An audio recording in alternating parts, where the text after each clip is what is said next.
Hola, ¿qué tal? ¿Cómo están? Bienvenidos. Somos Sala de Prensa. Te saluda Hugo Varela Mora, periodista de Sala de Prensa. Yo, la verdad, hace rato que quería hacer esta entrevista. Tenemos un muy buen entrevistado en esta oportunidad, una conversación que espero sea muy interesante. Yo planteo estas entrevistas más bien como conversaciones. Me permito opinar. La idea es que crezcamos en esta conversación. Y vamos a hablar de lo que está pasando al sur del Biobío. Así me gusta llamarle a esa zona, no macrozona, sino al sur del Biobío con, con, con lo último que ha sucedido específicamente, que es el inicio de esta consulta indígena tras los resultados de la Comisión para la Paz y el Entendimiento. ¿Cómo va a funcionar eso? En fin, ¿qué es lo que está pasando al sur del Biobío? Voy a presentar de inmediato a nuestro invitado. Él es Domingo Namuncura, así que le agradezco desde ya que tenga la gentileza de conversar con nosotros. Somos Sala de Prensa. Domingo, ¿cómo está? Gusto saludarle. Oye, Hugo, muchos saludos, muchos buenos éxitos para ustedes. Muchas gracias por la invitación. Saludo a todos los auditores también de tu sala de prensa. Domingo Namuncura es, bueno, un trabajador social, lo conversábamos antes, es trabajador social, pero también es un diplomático, es académico, trabaja en varias universidades, o ha trabajado en varias universidades. ¿Por qué digo diplomático? Porque se destaca mucho de su carrera, yo no sé si es lo más importante que él podría considerar, pero se destaca mucho de su carrera, que ha sido el primer embajador chileno oficialmente eh, De origen eh, mapuche. de origen mapuche, Eh, de los pueblos originarios, y estuvo sí, en Guatemala, en entiendo. Guatemala, Sí, hermosa nación. leí un par de entrevistas de medios guatemaltecos cuando usted Ah, se venía y usted dijo ah, que estaba maravillado de la sí, cultura guatemalteca, quedó enamorado de ese país, así que hoy sí, así es. algo estuve leyendo. Bueno, ha sido asesor presidencial, fue también director de la CONADI. Le vamos a preguntar algo de la CONADI que está muy de capa Eso. caída y esa es una opinión que tengo yo. No sé si usted Ujú, tendrá la misma opinión. sí, Bueno, vamos a hablar con Domingo Namuncura. Esperamos que sea una conversación entretenida. Domingo, estamos bajo la coyuntura.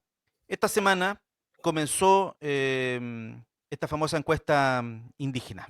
Una encuesta que debe aplicarse porque firmamos el convenio 169. Tenemos, ¿no es cierto?, la Comisión para la Paz y Entendimiento, trabajaron ahí, no llegaron unánimemente al acuerdo, ok, pero tenemos ahí una serie de puntos, 20 puntos que recomiendan. Y antes de aplicar eso, tenemos que aplicar la encuesta. ¿Cómo cree usted que va a funcionar esta encuesta? Se lo pregunto desde dos perspectivas. Uno, de la representatividad del número de personas que va a contestar esa encuesta, porque no todos la van a contestar. Y dos, ¿qué pasa si la encuesta dice algo que no está de acuerdo con la comisión, con los resultados de la comisión? partamos por el final. Si la consulta indígena concluye en un rechazo, no hay más consulta a partir del informe. Esa es una eventual conclusión. Mi pronóstico en este minuto es, digamos, un poco nubloso, digamos de esa manera. Ujú. Es un proyecto de consulta que avanza en medio de muchas nubes. Y las primeras reacciones que ya se han conocido en estos días, hoy día sobre todo, es que la consulta va por un camino en que no va a generar suficiente consenso en las comunidades indígenas de mi pueblo mapuche. De hecho, hoy día, que debía comenzar la primera reunión, eh, los convocados le pidieron a los representantes de gobierno que se retiraran de la sala porque ellos querían debatir entre ellos. Eso ya no es una buena señal. Y otras agrupaciones de comunidades mapuche, a través de las juntas de cacique, se han venido pronunciando en los últimos 30 días, 40 días, tampoco en favor de la consulta. Entonces, como esta consulta está muy limitada a 70 localidades, en 4 regiones. Tiene también, como bien dices tú al comienzo, un problema de representatividad, porque la consulta indígena normalmente debiera comprender al conjunto de un pueblo. Si es en el norte, a los aymaras, atacameños, changos, en fin. Si es en el centro, bueno, las comunidades urbanas, los barriache que se llama, o si es Ujú. en el sur, en una región del sur, las comunidades de esa región. Por alguna razón, el informe concluyó, o se recogió del informe, más bien dicho, que la consulta sobre la propuesta relativa a la restitución de tierra sea aplicada solo en un sector de comunidades del pueblo mapuche. Hasta ahí todo está bien, ¿ah? Porque en general las consultas tampoco son tan amplias cuando se trata de temas locales, ¿eh? Ujú. O de algún territorio en específico. Pero aquí tenemos un problema que en las últimas semanas el gobierno ha tratado de explicarlo mejor, y es que inevitablemente la consulta indígena aunque se explique de muchas maneras, va a tener efectos, si es que se aprueba, en la actual ley indígena 19.253. Claro, Y porque hay que hacer alguna modificación ahí. claro, y si hay que hacer modificaciones a la ley, Claro. ahí entra en acción de inmediato el convenio 169 que dice, mire, cada vez que se plantee algún tipo de modificación a las normas ya existentes en materia de derechos, particularmente indígenas, los pueblos indígenas que sean afectados por esa modificación tienen que ser consultados. Y el proceso de la consulta promovida por la interpretación del gobierno del informe de la comisión significa que es muy difícil que no haya efectos en la ley indígena propiamente tal. ¿Qué es lo que ha hecho el gobierno en las últimas 2 o 3 semanas? Han salido algunas vocerías para decir, mire, no, no se preocupen porque no va a haber afectación de la ley indígena, porque en el fondo la propuesta de la comisión podría canalizarse a través de una ley especial que no afecte a la ley indígena. Pero ahí los juristas, expertos indígenas, incluso en derecho, me han dicho ya varias veces que eso es difícil porque la ley indígena tiene una estructura tal que, de acuerdo al convenio 69, cualquier cosa que la afecte tiene que ser consultada a todos los pueblos indígenas o en particular al pueblo indígena donde se va a aplicar esa fórmula. Entonces, estamos primero con un problema de interpretación, Ujú. segundo con un problema de aplicabilidad en cuanto a la representatividad y tercero, estamos digamos, circunscritos a la viabilidad de la consulta. Bueno, entonces, ese es el momento actual y, como te digo, las noticias las últimas 24 horas no son alentadoras, porque si el ejemplo que se produjo en la Araucanía, que se convocó a la primera sesión de consulta, cerró las puertas a los representantes de la institución estatal y los caciques y los loncos resolvieron quedarse entre ellos, y Sí, eso podría replicarse en otros lugares. yo creo que seguimos, como decía yo al inicio de esta entrevista, técnicamente, yo pretendo que sea más bien una conversación. Así que, si me lo Sí, permite, si me lo permite, sí, mire, yo claro, creo que repetimos errores, digamos. sí, Em, sí, Repetimos errores en términos de que le, le implementamos nuestra solución sí, al mundo de los pueblos originarios. Y los pueblos originarios tienen una manera distinta de actuar. Usted dice que de no, todas mire, ¿sabe maneras. qué? Vamos a conversar nosotros los caciques. Bueno, es que cuando uno quiere entrar a una comunidad, uno tiene que pedir, uno no saca nada con llamar por teléfono, oye, voy para allá, déjeme entrar. Consultan, Así es. preguntan y se Sí, toman su claro, tiempo. Entonces claro. aplicamos un modelo Winca para un Sí, tema que ellos no reconocen como propio. así es, así es, así es. Lo que pasa es que si es Ahora así, bueno, mientras no aprendamos eso, ahora yo tengo que entrar a un terreno que estrictamente a mí no me gusta mucho, pero que es parte de la realidad y a otras personas tampoco les ha gustado cuando lo he expuesto en varios lugares. Y es que estamos viviendo un momento político contingente en que en materia de política indígena se han hecho cosas muy insuficientes. ¿Ah? Yo hago una comparación. Por ejemplo, el gran legado del gobierno del presidente Elwin fue la ley indígena, ¿no? El gran legado del presidente Lago fue la Comisión Nacional de Verdad Histórica y Nuevos Tratos, que puso a Chile sí, frente a un espejo, ¿verdad? sí, Para decir, mire, estas fueron todas las injusticias cometidas con el aval del Estado. En fin. Eh, Comparo con el primer gobierno de la presidenta Michelle Bachelet. Ahí se aprobó la el Declaración convenio. Internacional de los Derechos Humanos a nivel mundial. Mm. Se ratificó el convenio 169, Sí, ¿no? sí, sí, Y en el segundo gobierno, la presidenta creó un Consejo de Ministros de Estado para los pueblos indígenas, una unidad coordinadora especial técnica para los pueblos indígenas, inserta en el Ministerio de Desarrollo Social, la UCAI, y además convocó, o sea, si tú te acuerdas, una gran consulta constituyente indígena, participaron 25.000 dirigentes indígenas en todo Chile, que se sumaron a la gran consulta nacional constituyente que ella convocó entre el año 2016 y 2017. pero si Eso todos es lo los que yo ya... desde el retorno a la democracia, casi todos los presidentes, si no todos han tenido su propia comisión, si llevamos como 6 7 Exacto. comisiones. Exacto, exacto, exacto.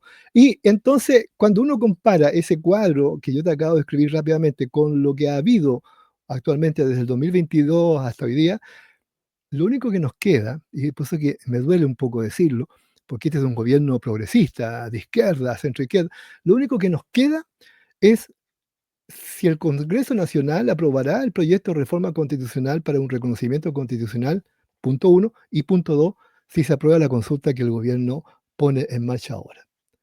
Si lo primero no sucede, porque se requieren 4/7, y para Mm, aprobar la reforma necesitamos en forma lineal, absoluta, alineado a todos los parlamentarios del oficialismo, y aún así no alcanzamos los 4/7, por tanto necesitamos votos de la derecha. Complejo, ¿verdad? Y en la consulta indígena ya vemos lo que está pasando. Entonces, el gobierno arriesga dos tipos de resultados. Uno exitoso, que se apruebe la reforma y que se gane la consulta, perfecto, un legado. Y el segundo resultado es regresivo, es que no haya reforma y que además no haya consulta. Entonces, la pregunta final que que queda la es, comisión y que la Comisión para la Paz y el Entendimiento quede archivado en un anaquel. queda archivado exactamente un anaquel y un gobierno que no deja ningún legado. Entonces, ahí está la inquietud. Ahora, también quiero decirte, Hugo, que ninguna autoridad de gobierno puede decir, oiga, es que ustedes nunca nos dijeron nada. Nunca nos hicieron observaciones, nunca nos plantearon nada. Yo estoy entre los dirigentes indígenas a nivel nacional, que fuimos los que trabajamos en apoyo a los caños reservados, que apoyamos los debates de la convención y del segundo proceso constitucional, o sea, gente muy preparada, pero muy preparada, que desde el bochorno Temo Cuycuy, marzo del 2022, hemos sido como orejeros del gobierno, para decirle, oye, por favor, hagan esto, no cometan este error, etcétera. Pero hemos sido escuchados, pero no atendidos. Entonces, yo creo que aquí hay un problema de inexperiencia, una especie de idea como refundacional de la política indígena. Aquí Mm, llegamos nosotros, vamos a hacer claro. todo nuevo, etcétera. Mm, Y hemos ido de tumbo en tumbo, de problemas en problemas. Y ya no nos queda tiempo. Yo hablé incluso en su momento con la candidata Carolina Toá, ahora también estamos hablando con Janet Jara. Ya no hay más tiempo y queda no, solamente exactamente 6 no. meses. Y No, yo creo que al final ya esto no va a alcanzar, va a depender de cómo avance la consulta, así pero si es, no así es, pero si eso avanza mal, yo creo que ya no hay mucha vuelta que darle. así es. Ahora Leí su fíjate sí, ahora fíjate, disculpa, venía escuchándome, venía en el metro escuchando la radio y, acabo de informarme de que se acordó que la consulta indígena se aplica durante el mes de agosto, se suspende en septiembre y octubre. Una cosa insólita, se suspende por el tema electoral.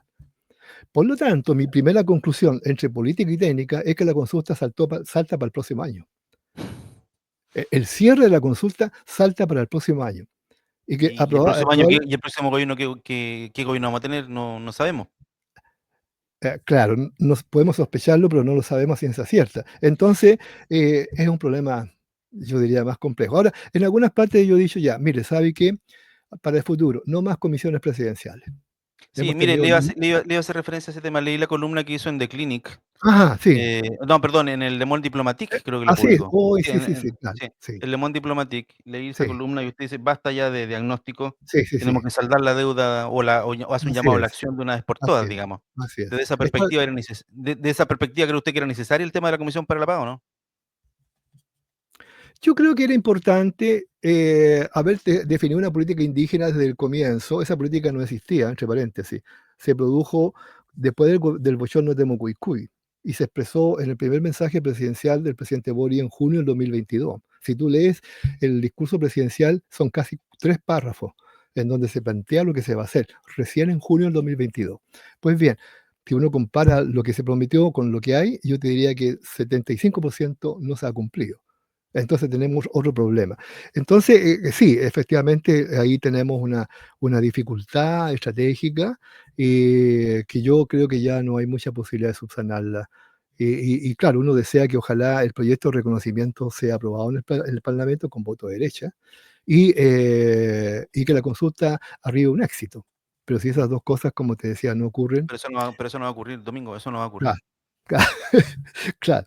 Sí, esa es mi mayor, casi angustia en este momento. Menos en el escenario en el que estamos, digamos, Sí, menos en el escenario que estamos. Sí, con el ambiente tan crispado, así es es. muy complejo. Desde esa perspectiva, entonces, desde su perspectiva, digamos, la Comisión para la Paz debería ser al menos la última comisión. Ya de aquí para adelante, ¿para qué más? Y hasta clarito el diagnóstico, ¿no? Sí, ya no más porque tenemos 9 informes, Hugo, 9 informes presidenciales, de los cuales 3 son los más importantes, pero son 9, ¿me entiendes tú? Mm, Si tú mm. sumas, lees con calma los 9 informes y vas sacando elementos hacia el lado, como lo que anota en una hojita, las tareas a cumplir, tienes todo en la mano para decir: "Ya, vamos a hacer esto". priorizamos aquello, vamos a ver estos proyectos de ley, vamos a crear una nueva institucionalidad, vamos a reforzar los derechos indígenas de esta manera, vamos a abrir camino a un entendimiento concreto con la sociedad chilena y el Estado. O sea, tienes toda la mano. No se necesita. Sería muy raro que el próximo o próxima presidente de Chile diga, ¿sabe qué? Vamos para ordenar la política indígena, vamos a convocar una comisión No, asesora. otra vez lo mismo Y, ya. ahí yo estoy de acuerdo con José Bengoa, que en un anterior artículo en Le Monde dijo, mire, cada vez que los gobiernos no tienen claro lo que quieren hacer, forman comisiones presidenciales. Mm. De ahí dije yo, tiene toda la razón, ¿no? En Tiene esa toda la columna de Le Monde Diplomatique usted plantea, bueno, no sé si lo plantea usted, lo tengo como en mi cabeza, no sé si lo razón. leí ahí o lo escuché en alguna otra parte, el corazón de la Comisión para la Paz, digamos, y el corazón de las reivindicaciones de los pueblos originarios es la devolución de las tierras. Es el eje, Em, es el eje, sí, es un eje histórico que viene planteado desde los tiempos del Pacto No Imperial de 1989. Sobre eso nunca hubo una decisión política suficientemente sólida, porque obviamente que el proceso de restitución de tierra tocaba y sigue tocando intereses muy poderosos en el sur, ¿no? Particularmente el holding de las empresas forestales, grandes haciendas agrícolas que todavía subsisten, grupos de empresas que trabajan en relación con estos ambientes forestales y agrícolas. Hay un poder muy sólido instalado en el sur de Chile que proviene desde hace más de 150 años, que es muy difícil de remover. Y además están los efectos del decreto ley 2568 del régimen militar, que dividió las comunidades e incorporó mucha tierra mediante títulos individuales al mercado de tierra, y ahí se produjo la mayor expansión del despojo territorial. Esto está muy bien descrito en el libro de Martín Correa, Historia del Despojo, detalle a detalle. Y es una cosa sorprendente leer cómo se fue produciendo aquello. Entonces, las comunidades, cuando pactaron el pacto no imperial con el presidente, con el candidato Patricio Elwin, después presidente, fueron muy claras para decirle, mire, ponga un candado en la ley que proteja para siempre nuestras tierras, las que están quedando, y que no sean fruto de ningún despojo. Ese es el artículo 13 de la ley. Artículo 13, sobre la cual uno de los copresidentes de la Comisión de Paz y Entendimiento, Alfredo Moreno, siempre ha puesto el ojo para decir, mire, es incomprensible que en Chile todos los chilenos tengamos el derecho a hacer con nuestras propiedades lo que queramos y que a los indígenas no se les permita hacer con sus tierras lo que ellos estimen conveniente. No sí, se lo les que pasa es que puede... ahí hay, nuevamente, Domingo, sí, perdón, nuevamente volvemos al tema de que las cosmovisiones son muy distintas, Sí, digamos. claro, Eh, para nosotros una tierra está ocupada cuando tenemos, no sé, plantaciones forestales o tenemos una claro, piscina adentro y cobramos por la entrada, digamos. claro, claro. Para Yes, los pueblos originarios, según lo he podido aprender yo, digamos, el hecho de que la sí, tierra esté sin tener alguna actividad económica productiva no sí. significa que esté siendo Así es, abandonada, digamos. así es, sí. No, además porque eso implica una no comprensión del valor cultural, ancestral, milenario de los pueblos indígenas en su vínculo con la naturaleza, que no es una cosa azarosa o aprendida por marketing en los últimos 50 años. Viene desde tiempos inmemoriales. Piensa tú que el pueblo mapuche tiene una data histórica de 6.500 años, ¿no? La comunidad maya en el norte son 15.000 años de historia. Son culturas que crearon una manera de interpretar la sociedad y de respetar prácticamente lo que hoy día se llama el medio ambiente. Entonces, y de conocerlo profundamente. Pero eso choca hoy día con el interés económico, comercial, destruir los bosques nativos, plantar árboles de rápido crecimiento, cortarlos, exportarlos, etcétera. Y ese es un poder muy fuerte que no va a aceptar o no ha aceptado cambios sustantivos en esa estructura. Por eso que la ley indígena creó un camino intermedio, que es comprar tierra, ¿no? Y gracias a la ley indígena se han Sí, recuperado 236.000 hectáreas en 32 años, ¿no? Pero mm, la deuda histórica de la sí, restitución son más o menos 900.000 hectáreas. sí. Quiero llevarlo un poquito a este tema que aparece ahí en pantalla, el impacto de las empresas forestales Sí, en el territorio. Ya sí, algo tocamos ahí con el sí, tema de que se tocan con la devolución de tierra intereses muy importantes, así y es. habitualmente económicos. Sí, Pero hay impactos sociales, hay impactos culturales, hay impactos económicos, de todas maneras. hay impactos que creo yo no han sido analizados adecuadamente. Sí, Y pueden así es. haber estos impactos positivos, porque, bueno, no sé, a lo mejor contratan mano de obra, qué sé yo, pagarán mal y todo, pero bueno, algo de plata entra. Entonces, ¿cómo evalúa usted el impacto de las empresas forestales? Y mientras no tengamos delimitado este tema, que yo siento que en la Comisión para la Paz no se tocó tan profundamente esta cuestión, No, para nada. no vamos a solucionar el problema. No, no se tocó de manera suficiente porque acuérdate, la comisión estaba, Galleteada, diga claro, así es. Entonces, el grupo de consejeros de derecha no iban a permitir entrar al nudo claro, de este claro, problema. Entonces, claro. ahí hay un problema. Sí, tú tienes razón, las empresas forestales, en Chile han generado riqueza, sin duda. La forma del crecimiento de esa riqueza puede ser discutible o no, pero han generado riqueza, han generado intercambios comerciales, etcétera. Es un poder financiero, económico, territorial. El problema es que una parte importante de las tierras forestales provienen de los antiguos títulos de merced, que fueron expropiados, comillas, legalmente por el decreto ley 2568 de la dictadura. O sea, tuvieron 79, 89, tuvieron casi 11 años los actuales propietarios forestales para aprovechar una parte importante de esas tierras indígenas, que las fueron o comprando o el Estado se las asignó, etcétera, sobre la base de la aplicabilidad de ese decreto que fue muy violento y muy represivo, sobre los cuales el mundo indígena se levantó a partir de las protestas del 83, ¿no? Y entonces, esa empresa tampoco tuvieron una conciencia, por último, estratégica, Hugo, porque ya, por último, si a mí me llega un paño de 100.000, 200.000 hectáreas para producir, y yo veo que ese paño está rodeado por comunidades indígenas, yo diría que tendría que hacer algo para integrar a esta gente, para crear alguna cosa como para capacitarlos, que los podamos contratar, en fin, hacer algo, lo que se llama una política de buena vecindad. Bueno, yo cuando fui director de la CONAI 97-98, esa política de buena vecindad no existía. Y mi recorrido por las comunidades, en muchas partes los caciques me decían: mire, director, todo ese bosque que está al frente suyo, al frente nuestro, era de nuestros abuelos, de nuestros antepasados. Mm, Ahora los claro, dueños son las forestales A, B, C. Y sabe usted que nunca, nunca han conversado con nosotros. Y de ahí sale una riqueza que nosotros no la conocemos, no la comparten con claro, nosotros, etcétera. Entonces, claro. las empresas durante muchos años no tuvieron ninguna política de buena vecindad con el mundo indígena. Y claro, fueron generándose resquemores, etcétera, que después en algún momento aparecieron. Y la ley indígena lo que hace tampoco es, la ley indígena no tiene un carácter expropiatorio, ¿ah? Pero sí incorporó el elemento de comprar tierra, e incluso algunas tierras forestales, algunas, no todas, ¿no? Comprar tierras de algunas familias agrícolas, o tierras que estaban disponibles en el mercado. Y esas tierras comenzaron a ser traspasadas a los indígenas. Y ahora el mundo forestal dice: pero ¿qué hacen todos esos indígenas con esas 236.000 hectáreas si no hacen nada?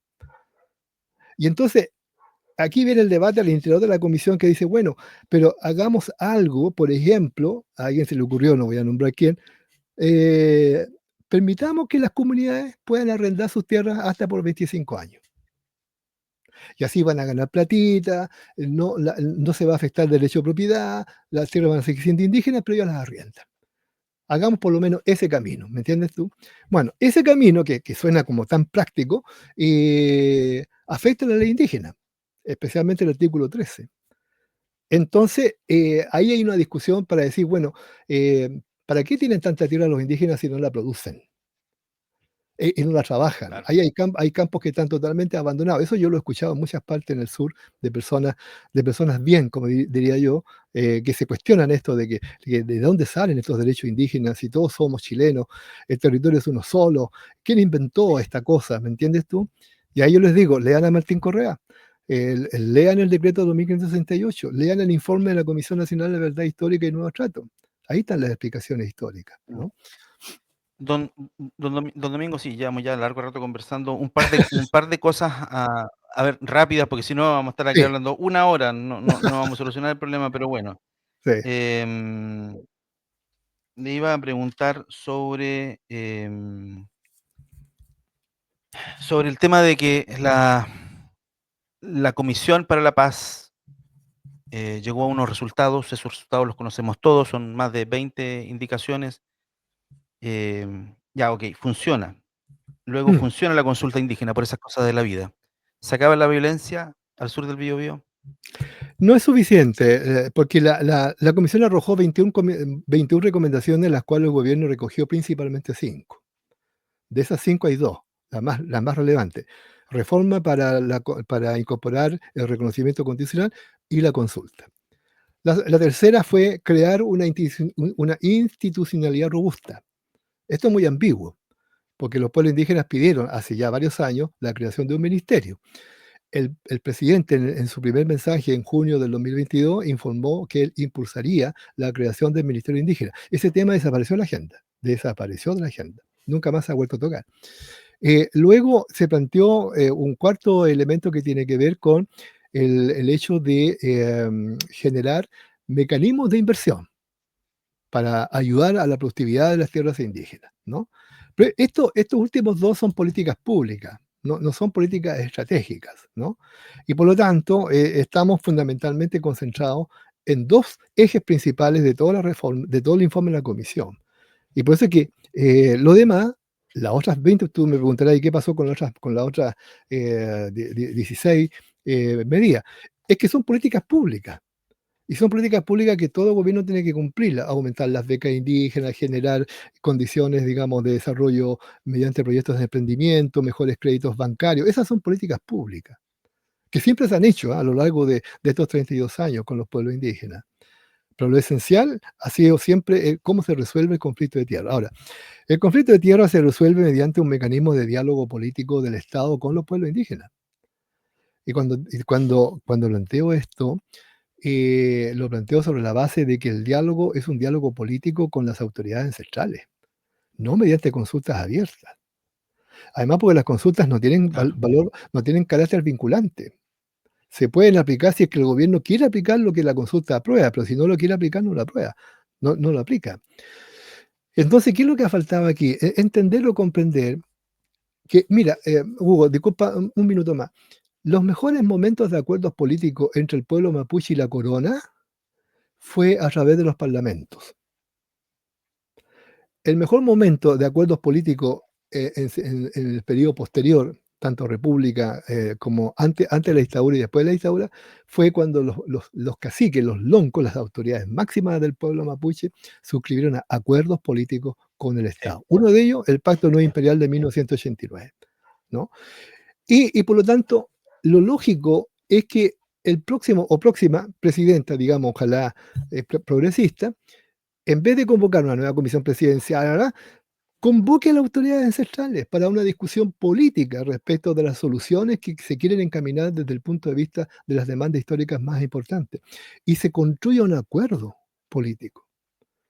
No, que no dependa del resultado de una comisión de hombres y mujeres notables, Mm. digamos, intachables, porque van a decir lo mismo que ya se ha dicho durante 9 comisiones presidenciales. Entonces, esa parte nunca ha sido bien comprendida por nuestros gobiernos democráticos. Hemos insistido mucho, ¿no? Y esto, ¿sabes por qué te lo digo? Porque en el tiempo cuando yo era director, algunos ministros que estábamos recién iniciando la transición, así que tampoco era tan fácil, me decían, oye Domingo, pero ¿con quién podemos conversar? Así, los mapuches, si fueran como la CUT, estaríamos felices. Sí, pero es que no es la CUT, por ejemplo. Tampoco es el magisterio. Tú conversas con la mesa del Mm. magisterio y se acordó, y el salario común, el salario mínimo se acuerda con la CUT y punto, le gusta, no a los trabajadores.